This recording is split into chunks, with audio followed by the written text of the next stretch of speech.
kembali lagi di channel Sinau Sejarah. Salam sejarah, salam budaya. Sekarang kita bersama Bapak Sinten?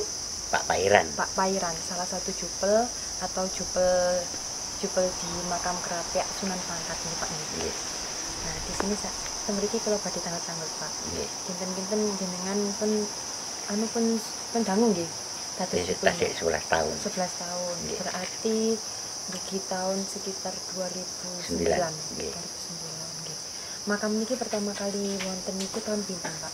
Ditemukan apa? Ditemukan niki mulai tahun sekitar 59 ini. Tahun 59. Nggih. Warga mriki nggih, Nggih, warga mriki nggih. Sebelumnya niku didamel napa niki wonten keluarga? Mboten enten. Mboten wonten. Mboten nggih berupa makam nggih hutan ngoten mawon. Mboten kok kathah tiyang ziarah teng mriki akhire didamelaken payu-payupan ngeten niki griya. Mbah Sunan Pangkat niku singene sinten, Pak? Asline Danurejo. Danurejo. Sing estri namine Sri Gati. Sri Gati. Nggih. Tokoh Islam teng mriki nggih. Nggih. Salah satu tokoh Islam. Tahun 59. Jenengan piyambak niku asli daerah mriki. Nggih, asli mriki. Saben dinten teng mriki nggih, Nggih. Sing ziarah niki tiyang tebih-tebih apa Oh, tiyang tebih-tebih. Tiyang tebih-tebih. Nggih, tiyang kata-kata ini tiyang tebih-tebih.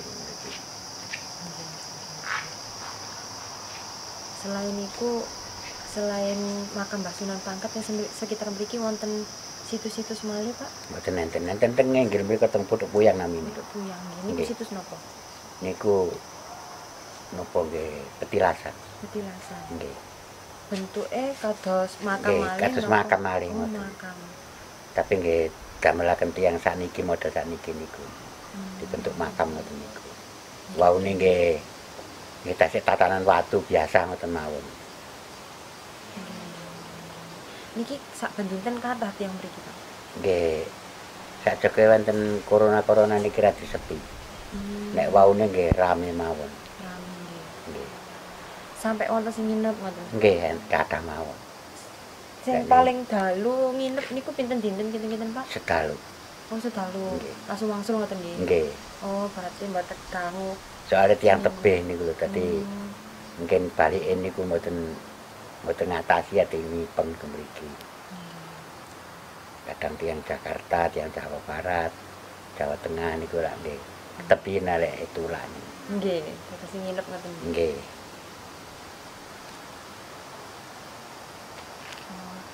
Niki piyambak niku selain wonten makam, terus wonten napa niku situs teng inggil, Nggih.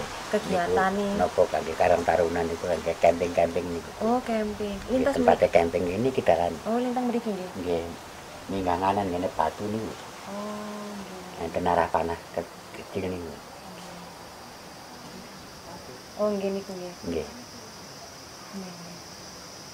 Nah, Mbah Sunan Pangkat piyambak niki selain dikenal sebagai tokoh Islam ngoten nggih, tokoh penyebar Islam sing Nggih. mriki, Nggih. wonten malih napa Pak?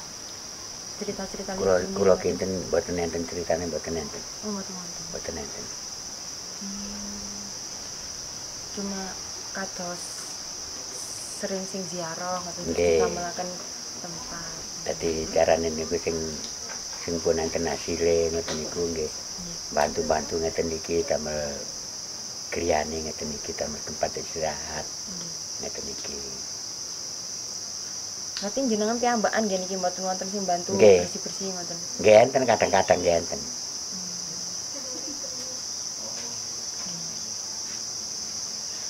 Wonten cerita-cerita lain mungkin Pak lintune Mboten enten. selama jenengan teng mriki. Mboten enten. Mboten saged. Nggih. Kula niki napa enten nih mawon. Mboten saged panjang-panjang.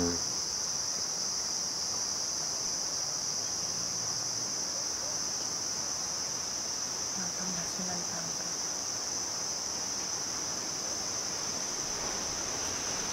Niki lek musim napa lurah-lurahan niku rame. kurang soalnya kata sing berhasil.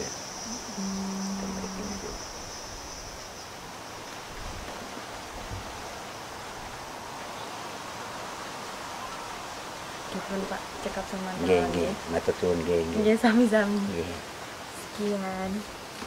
Halo, kembali lagi di channel Sinau Sejarah, menelisik asik benda klasik. Salam sejarah, salam budaya. Iya, epic sekali ya Pak ya. Tempatnya ini menarik sekali. Jadi kali ini kita berada di Bukit Krapyak namanya. Ada salah satu yang menarik di sini selain pemandangannya, yaitu ada makam Mbah Sunan Pangkat. Oke. Sunan Pangkat. Ya, kali ini kita akan membahas tentang Mbah Sunan Pangkat. Gimana Pak? Jadi setelah dapat informasi dari juru pelihara, tapi beliau tidak dapat menginformasikan semua informasi tentang Sunan Pangkat. Tadi setelah kita lihat di dalam bangunan atau di dalam cungkup terdapat bekas bangunan, ada batu andesit, ada bentuk kemuncak dari bangunan suci. Kalau dilihat berdasarkan bangunan-bangunan yang di sekitar lereng gunung, dapat dimungkinkan bahwa kemungkinan bahwa bangunan yang terdapat di makam Sunan Pangkat itu adalah sebuah bangunan suci yang digunakan untuk kegiatan para resi.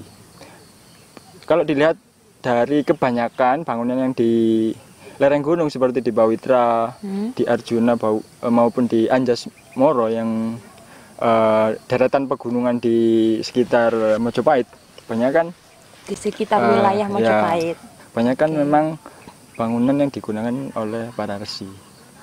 Namun nggak ditemukan. Biasanya kalau bangunan suci atau tempat yang digunakan ritual kan terdapat lingga yoni. Biasanya kan kalau orang-orang Hindu atau para Brahmana ketika melakukan ritual keagamaan, mereka menggunakan simbol lingga yoni sebagai perwujudan dewa Siwa dan Parwati. Sempat kita bahas di video yang lalu tentang perbedaan tempat suci di sekitar pegunungan dengan mandala kan kemarin ya Pak ya? Ya, ada dua. Yang pertama adalah Lingga Pranala. Lingga Pranala itu adalah tempat suci yang terdapat bentuk atau simbol lingga yoni, Lingga Pranala. Terus yang kedua itu ada Pratista Sabha. Pratista Sabha itu adalah sama juga tempat suci, namun tidak ada bentuk simbol lingga yoni, melainkan ada beberapa arca kecil yang sebagai perwujudan dewa ketika mereka melakukan ritual. Nah, di Sunan Pangkat tadi tidak ditemukan lingga yoni, namun ada beberapa sisa-sisa.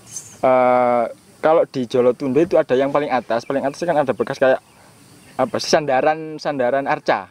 Oh ya. Nah, di situ tadi ada bentuk semacam itu, namun lebih kecil. Kemungkinan itu digunakan sebagai tempat untuk meletakkan arca. Oh, yang di sebelah selatan tadi. Ya. Bentuknya sedikit melingkar gitu kan. Ya. Tapi kan di depannya itu kayak ada goresan-goresan gitu Pak tadi itu. Mungkin karena ada pergesekan antara batu, mungkin karena kan itu kan nggak sesuai dengan batunya kan nggak tertata. Kalau kebanyakan tempat suci itu digunakan sebagai makam-makam kuno. Supaya apa? Kalau menurut saya sih supaya nggak ada orang-orang atau oknum yang melakukan hal-hal yang tidak diinginkan. Jadi dianggap suci gitu atau keramat. Ya. Nanti kalau mau ngapa-ngapain itu takut gitu.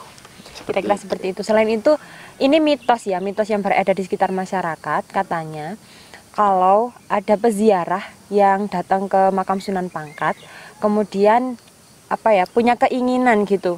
Keinginannya ini dalam hal kayak pangkatnya lebih tinggi gitu Pak. Iya. Katanya dulu itu sering ada orang datang ke sana. Terus ada keinginan seperti itu, ternyata terwujud. Makanya kan dikenalnya Sunan Pangkat. Padahal kan aslinya itu siapa tadi? Kiai siapa? siapa ya? Ya nanti kita kasih penjelasan deskripsinya di bawah ya. Maaf agak lupa. Gitu. Ya, kalau untuk masalah kepercayaan mungkin ya memang orang-orang sekitar mempercayai itu sebagai apa ya, tempat untuk meminta sesuatu yang diinginkan atau meminta keinginan. Tapi itu ya tergantung masing-masing orang sih. Kalau dilihat dari temuan arkeologis ya seperti itu. Kalau menurut penelitian atau benda-benda yang ada, kemungkinan besar itu adalah tempat suci atau bangunan suci pendukung untuk kegiatan para resi. Dan saya mendapat informasi bahwa di atas dari makam Sunan Pangkat terdapat sebuah apa ya? Punden Berundak. Kan hampir mirip dengan di Pawitra. Kebanyakan bangunan-bangunan yang di Pawitra adalah punden berundak. Punden berundak ya. Nah, dan itu adalah bangunan yang mendukung untuk kegiatan para resi. Seperti itu. Oke. Ada tambah lagi mungkin, Pak? Mungkin kalau masalah mitos itu apa ya?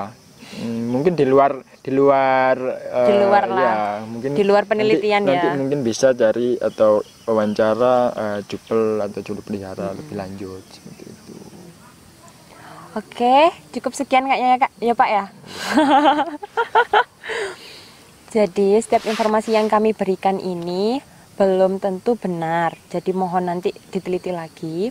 Selain itu, ingat ya teman-teman, kalau kita datang ke salah satu tempat yang memang dianggap itu suci atau keramat, kalau seandainya kalian tidak bisa merawat, cukup jangan merusak gitu saja. Itu pesan-pesannya ya, Pak ya. Ya, karena kebanyakan ketika yang saya lihat kebanyakan di situs-situs seperti itu, banyak orang yang melakukan apa ya, vandalisme, coret-coret, itu merusak, kan itu apa ya, sangat disayangkan. Jadi nilai keaslian dari situs tadi itu berkurang gitu. Misalnya ya benar sih, enggak cukup saja foto lah, nggak usah misal dicoret-coret atau dipindahkan malah diambil, itu agak kasar ya teman-teman. Dan lagi kalau misalnya datang-datang ke tempat-tempat yang dianggap keramat, saran saya tolong sopan santunnya dijaga, termasuk dari pakaian, tingkah laku, ucapan juga itu tolong dijaga. Kita menghormati lah, walaupun kita tidak mempercayai, setidaknya kita menghormati apa yang ada di sana. Cukup sekian sepertinya bincang-bincang kita kali ini di sore hari yang sangat epic. Jangan lupa like, komen, dan subscribe. Apabila ada pertanyaan bisa nanti ditulis di kolom komentar di bawah. Sampai jumpa lagi di video selanjutnya. Salam sejarah, salam budaya. Terima kasih.